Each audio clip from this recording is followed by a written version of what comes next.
Hello students, welcome to the new video. आज हमारे इस वीडियो में हम चैप्टर नंबर 3 की एक्सरसाइज 3.3 का क्वेश्चन नंबर 1 का पार्ट नंबर 3 करने वाले हैं। ठीक है, सो आई होप आप सबने प्रीवियस सारे क्वेश्चंस अच्छे से कर लिए हैं चैप्टर नंबर 3 के, और नहीं किए डोंट वरी, अब आप कर लीजिए और फिर ये वाला पार्ट कर लीजिए। ठीक है, सो क्वेश्चन नंबर 1 पार्ट 3 से solve linear equations by elimination and by substitution method. दोनों लीनियर इक्वेशंस को पहले एलिमिनेशन मेथड से और फिर सब्स्टिट्यूशन मेथड से सॉल्व करना है। ठीक है, सो चलिए स्टार्ट करते हैं।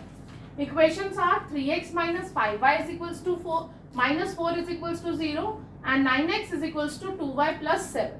ठीक है, सो अब एलिमिनेशन मेथड से सॉल्व करने के लिए हम पहले क्या करते हैं, कोफिशिएंट्स को राइट हैंड साइड में रखते हैं और x और y के टर्म्स को लेफ्ट हैंड साइड में रख लेते हैं। So first equation will become 3x minus 5y is equals to 4। ऐसे ही 9x minus 2y is equals to 7। ये हुई हमारी equation number 1 and this is our equation number 2। अब एलिमिनेशन मेथड यूज करने के लिए हमें क्या करना पड़ेगा, x के कोफिशिएंट्स को सेम बनाना पड़ेगा, क्योंकि यहाँ पर x का कोफिशिएंट है 3 और यहाँ पर x का कोफिशिएंट है 9। आप चाहो तो y के कोफिशिएंट्स को भी सेम बना सकते हो। यहाँ पर y का कोफिशिएंट है 5 और यहाँ पर है 2, है ना। सो हम क्या करते हैं, आप देखिए 3 को 9 बनाने के लिए हम क्या करेंगे, फर्स्ट इक्वेशन में 3 से मल्टीप्लाई कर देंगे, है ना। सो चलिए करते हैं।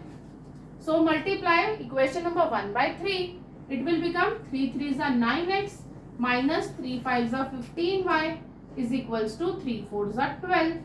ये बन गई आपकी अब इक्वेशन नंबर 3। अब देखिए equation number 2 is as it is, उसमें मैंने कुछ नहीं किया, और इक्वेशन नंबर 3 हमने न्यू बना लिया। ओके, अब यहाँ पर x के कोफिशिएंट्स दोनों इक्वेशंस में सेम है, बट दोनों ही पॉजिटिव है तो एलिमिनेट तो नहीं होंगे। तो हम क्या करेंगे, दोनों इक्वेशंस को सब्ट्रैक्ट कर देंगे। सब्ट्रैक्ट करने पर साइन चेंज हो जाते हैं। So plus 9x and minus 9x is cancel out. Here we have minus 2y plus 15y, plus minus is minus, so 15 minus 2 is 13y is equals to 7 minus 12, plus minus is minus again, so 12 minus 7 is 5। so y की value निकल के आ गई -5/30। ठीक है, अब हमें क्या करना है, y की वैल्यू को किसी भी इक्वेशन में पुट करके x की वैल्यू फाइंड आउट कर लेनी है। Suppose you want to put in equation number 1, so 3x minus 5 into -5/13 is equals to 4। now minus into minus will become plus, so 3x plus 5 5s are 25/13 is equals to 4। so 3x is equals to 4 minus 25/13। आप क्या करेंगे, इन दोनों का LCM ले लेंगे। so 3x is equals to 13 is the LCM, 13 4s are 52 minus 25, so 3x is equals to 52 minus 25 is 27/13, so x will be 27/13। now 3 will come in the denominator, 3 1s are 3, 3 9s are 27, so x की value निकल के आ गई कितनी, 9/13। so x is 9/13 and y is -5/30। ठीक है, अभी हमने x और y की वैल्यूज फाइंड आउट की बाय एलिमिनेशन मेथड, आप करेंगे बाय सब्स्टिट्यूशन मेथड से। सो सब्स्टिट्यूशन मेथड से दोनों इक्वेशंस में से किसी भी एक वेरिएबल की वैल्यू फाइंड आउट करके दूसरे में पुट कर दीजिए, है ना। सो फ्रॉम इक्वेशन नंबर 1 अगर आप x की वैल्यू निकालें from this equation, let me right the equations here, 3x minus 5y is equals to 4 and 9x minus 2y is equals to 7। ये आपकी दोनों इक्वेशंस थी। अब हम फर्स्ट इक्वेशन से x की वैल्यू निकालते हैं। सो ये क्या बन जाएगा, x is equals to 4 plus 5y/3। अब फर्स्ट इक्वेशन से x की वैल्यू निकाली है तो उसे पुट सेकेंड इक्वेशन में करना है, यहाँ पर पुट करना है। सो 9 into 4 plus 5y/3 minus 2y is equals to 7। ठीक है, अब देखिए 9 के अंदर मल्टीप्लाई करने से पहले हम क्या करते हैं, इस 3 और 9 को कैंसिल कर लेते हैं। 3 1 सा 3, 3 3 सा 9। तो अब हमें सिंपल 3 की मल्टीप्लाई करनी पड़ेगी अंदर।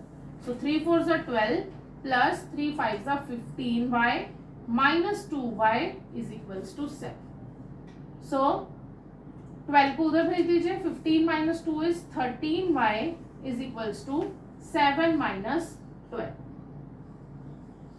ठीक है, so y is equals to 7 minus 12 is minus 5 upon 30। यहाँ पर भी y की वैल्यू कितनी आई, माइनस 5 अपॉन 13। दैट मीन्स हमने जो कैलकुलेशन की थी वो ठीक है। अब y की वैल्यू को किसी भी इक्वेशन में रख के आपको x की वैल्यू निकालनी है। So suppose you want to put it here. So 9x minus 2 into minus 5 by 13 is equals to 7। So 9x minus minus plus 5 2s are 10 upon 13 is equals to 7. So 9x is equals to 7 minus 10 upon 13. LCM is 13. 13 7s are 91 minus 10. Here we have 9x. So 9x is equals to 91 minus 10 is 81 upon 13. Now x is 81 upon 13 into 9. 9 will go in denominator. 9 ones are 9, 9 nines are 81. So x is equals to 9 upon 13. Right everybody?